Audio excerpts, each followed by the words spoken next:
Cook released the 4.6-10-shooter Saeed multiband ligator in 1996. Its reliability and superior band retention has made the 4.6-10 shooter the gold standard for band ligation. Band retention is a potential clinical concern in relation to the risk for rebleeding. That's why the Saeed multiband ligator uses bands that demonstrate lower slippage rates when compared to other bands on the market. Since the original release of the 4.6-10 shooter in 1996, Cook has made significant enhancements to this already superior ligation device. The most recent enhancement is the addition of the universal OptiView recessed band design barrel. This design simplifies ordering by securely fitting on a wide range of scopes with an 8.6 mm to 11.3 mm outer diameter, in addition to facilitating full view of each procedural move. The universal barrels are available with 4, 6, or 10 bands, as well as Fujinon versions. This video will showcase Cook Medical's universal 4.6-10 shooter Saeed multiband ligator and will review the simplistic setup, functionality, and clinical use. Use of an endoscope in a sound state of repair is a prerequisite for a successful multiband ligation procedure. It is vital that the integrity of the working channel is intact, as grooves or other obstructions in the channel can potentially cause the device string to catch, resulting in band deployment difficulty.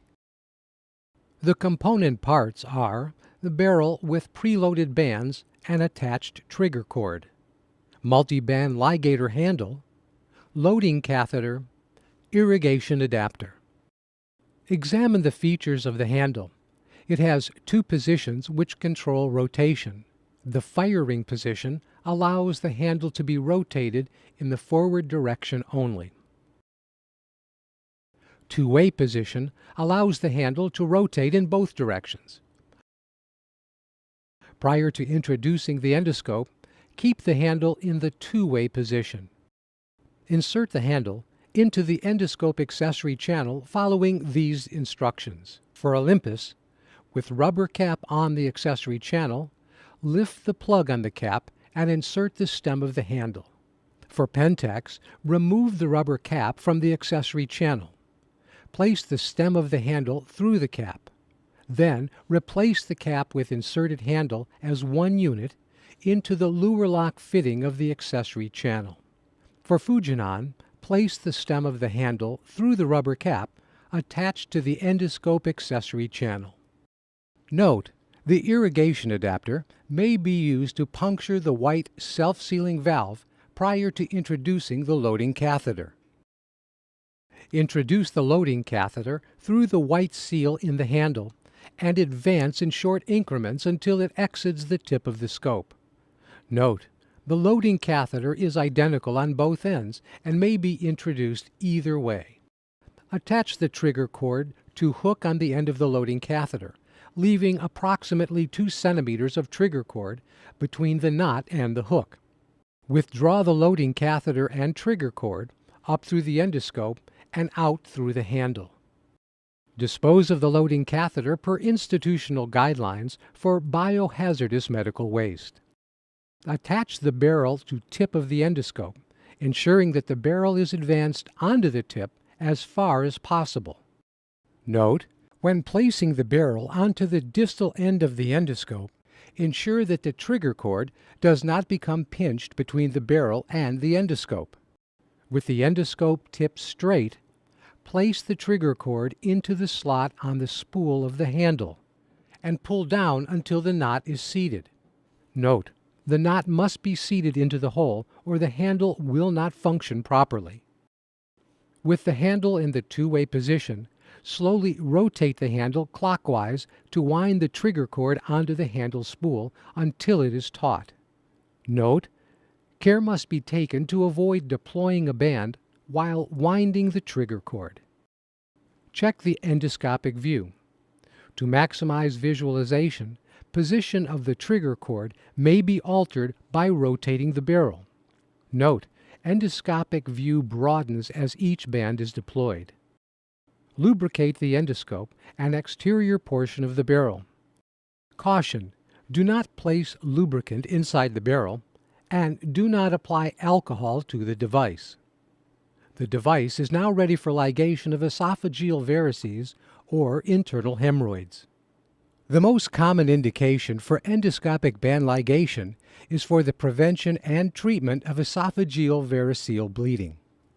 Esophageal variceal bleeding is a major source of morbidity and mortality in patients with portal hypertension from various causes, including end-stage liver disease and cirrhosis. Nearly 90% of patients with cirrhosis will develop esophageal varices sometime in their lifetime, of which 30% will bleed. Once developed, varices will usually increase from small to large. An endoscopic variceal banding device was initially introduced in 1986. Endoscopic band ligation is now established as standard therapy for the management of bleeding esophageal varices. There is now a substantial body of data that suggests that endoscopic band ligation is safe and effective treatment for both acute esophageal variceal bleeding and the prevention of bleeding. Multiple randomized controlled trials of therapy for acute esophageal variceal bleeding showed endoscopic band ligation to be superior to endoscopic sclerotherapy. With the handle in the two-way position, introduce the endoscope into the esophagus. After intubation, place the handle in the firing position. Visualize selected varix and aspirate into the barrel.